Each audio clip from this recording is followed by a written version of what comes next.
Ruben Mahanta উপস্থিত আছে। Ruben, পোনপটীয়াকৈ আপোনাৰ ওচৰলৈ আহিছোঁ। মাজত মাথো কেইটামান ঘণ্টা আৰু তাৰ পিছতে কিন্তু স্পষ্ট হ'ব পৰৱৰ্তী চৰকাৰ কাৰ। 4 মে'ৰ দিনটোত ভোট গণনা হ'ব, ইতিমধ্যে আমি দেখুৱাই গৈছোঁ, জনাই গৈছোঁ আৰু সাজু হৈছে কিন্তু প্ৰশাসন। বিশ্বনাথত কি ধৰণৰ পৰিৱেশ চলি আছে ৰুবেন?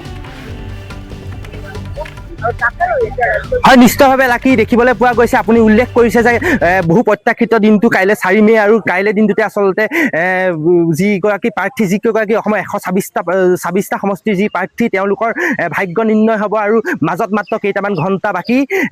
মই এই মুহূৰ্তত আছোঁ বিশ্বনাথৰ যি আয়ুক্ত কাৰ্যালয়ত আৰু ইয়াত দেখিবলৈ পোৱা গৈছে ইয়াতে আচলতে ভোট গণনা হ'ব।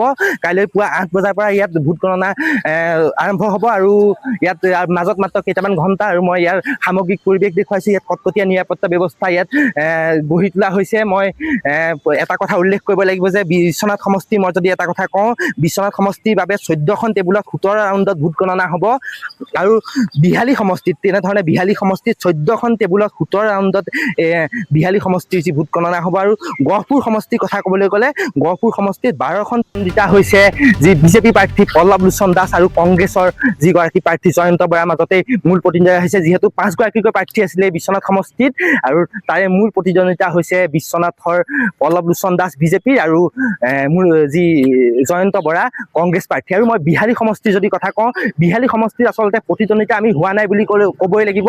তাত আচলতে মুনীন্দ্ৰ দাস যি তেওঁ বিজেপি প্ৰাৰ্থী, তেওঁৱে আচলতে জয়লাভ কৰিব বুলি আমি যিসমূহ সমীক্ষাৰ দ্বাৰা গম পাইছোঁ আৰু এক্সিট পোলেও সেইটোকে কৈছে।